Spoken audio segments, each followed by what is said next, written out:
Now let's talk about air masses and more weather. You can see I have this little chart here which has a big air mass over northern part of the United States and a big air mass over southern United States. Here's what an air mass is. An air mass is a large volume of air where the temperature and the humidity, that's how much water is in the air, where the temperature and the humidity are nearly the same. So in this air mass 1 here, the temperature will be about the same over all of it, and the amount of water in the air is about the same over all of it. Same thing with air mass 2 here. Now, the way you get these air masses formed, they form when the air over a particular region doesn't move much. So whenever you have air over a particular region, like this air here in Georgia, it tends to take the characteristics of the land below it. So, if you have a warm, dry desert, kind of like you have out here, this area of our country is warm and dry and desert-like. So if the air stays over there for a while, it will tend to get warm and dry air.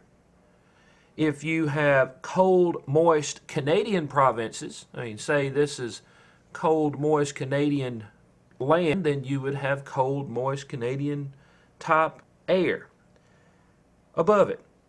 In Georgia, we often have warm and moist air masses that hover above us whenever the air isn't moving very much. So if you have these big pockets of air that don't move very much, they will tend to take the characteristics of whatever's underneath them. So if it's up north, it's cold. If it's down south, it's warm. And it just depending on whether it's near the ocean will depend on how moist it is. So that's what an air mass is. Now, air masses can move away from where they form. So this air mass here up in Canada, it could end up coming to, say, Georgia and making Georgia really cold for a time. This air mass here in southern part of the United States can come up here to New York and Canada and Maine and make it really warm for a time there. There are lots of things that can push or pull these air masses. You've got the jet stream, you've got air pressure differences, and you still have those westerlies, which tend to move air this way. So you usually don't have air masses staying still for very long. Weather changes when these air masses meet. A front is a boundary between these two masses. So we'll go back to this other area here, the map here. And if these two masses right here were to meet together, then you would have a front. That's what a front is. Now let's first of all talk about a cold front. A cold front has cold air which is pushing up against warm air. The cold air pushes the warm air up. Notice what we have here. We have cold going this way and warm coming this way. But which of the two is more dense?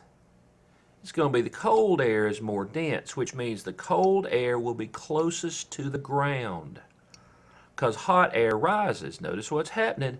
You have this warm air coming, it meets the cold air, and it tends to rise. Now, what happens when you get hot air rising? It's going to meet the dew point, which in this case looks like it's going to be right about this line here, and it forms clouds. So if you have this cold air that continually pushes on the warm air, you will continually get warm air going up. And when you get warm air going up, warm air going up, warm air going up, forming clouds, forming clouds, forming clouds, forming clouds, you can get clouds that get way up in the atmosphere. And when you have clouds that get way up in the atmosphere, that's when you have things like thunderstorms and sometimes even tornadoes. So at a cold front, you often find thunderstorms and sometimes even find tornadoes. because you have all this warm air rising. A cold front makes warm air rise and usually has all kinds of storms that can go with it. Now on the map you can see that a cold front looks like this. It has these blue triangles, I guess, which are put on the other side. Now they have temperatures here. Often it will be very cold in that air mass and very warm in that air mass, but since this cold air mass is taking over, it will eventually go past these warmer temperatures and make it cool down. And all along this line here is where you will have storms. Here's what it looks like on the radar map. Look here. This is in Missouri and Illinois.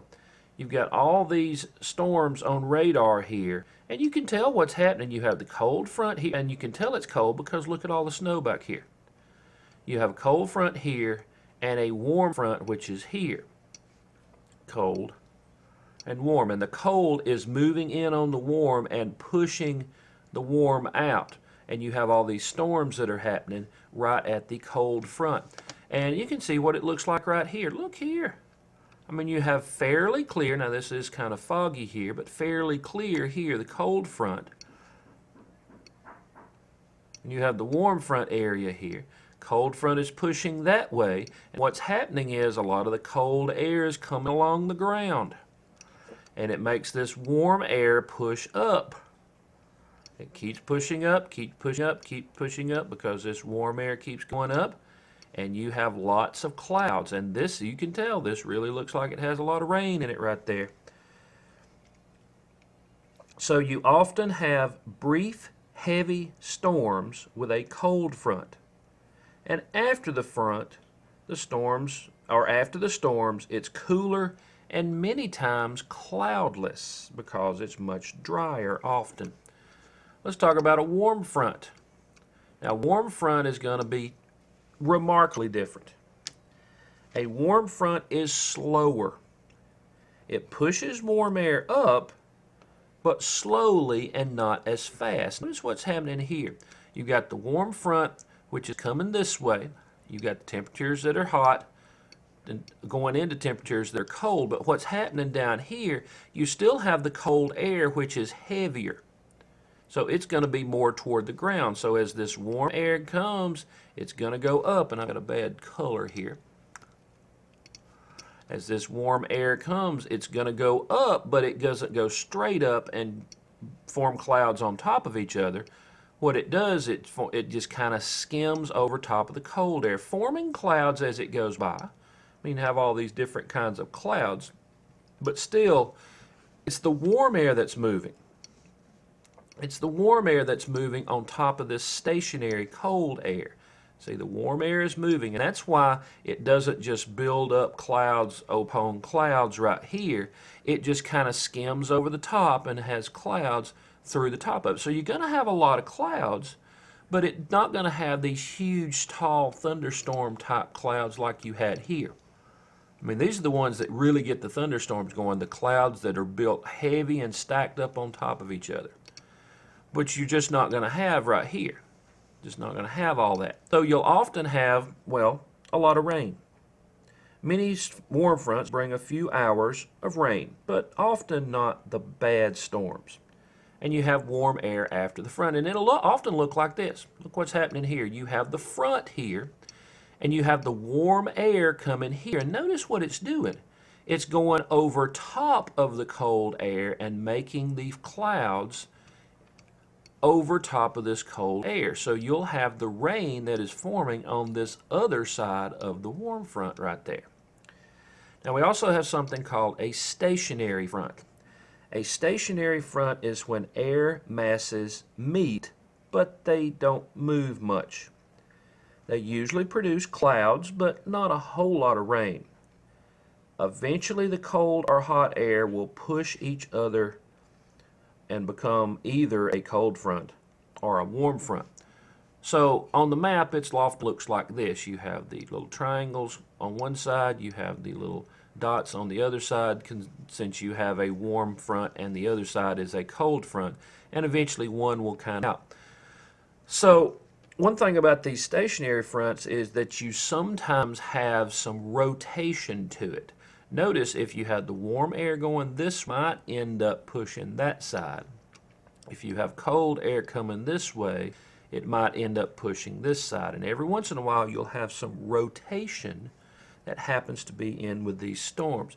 Now let's take a look at these maps. Here's what we've got. We've got a big high pressure system here, a low pressure system here, and a low pressure high here, and low pressure up there. We talked a little bit about those, and we'll talk about them again, but let's look at this front. What kind of front is this in the blue? It's cold front. So you have cold air which is coming down this way. So notice you have the potential, you have a little bit of snow and some storms right in here. Here you have a warm front that's going that way, cold front coming this way. Notice what you have here. You have a warm front coming this way. So warm, you have exactly that circulation action right here. And if you notice, these lines are kind of circling here around this area of the warm front here and the cold front there. So you have kind of a circulation going. And then you can see the most of the problems here are going to be with this front. Oh, and you have a cold front here. And look at all these storms on the cold front here. So of all the storms that are in the United States that day, they all revolve around these fronts. And especially this rotating front right here. Now we've mentioned that high pressure systems, you know, with high barometric pressure, they often bring clear skies and calm air. And that's exactly what you're finding here, exactly what you're finding here. The air sinks and you usually don't have clouds form. Now the low pressure system brings rising air, and you see the L is the low pressure system, and clouds. They have stormy weather. Clouds sometimes circle in a counterclockwise direction, as you saw right here,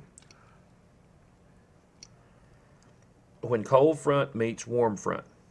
And sometimes cold front and warm front are on opposite sides, and that just continues to fuel the rotation.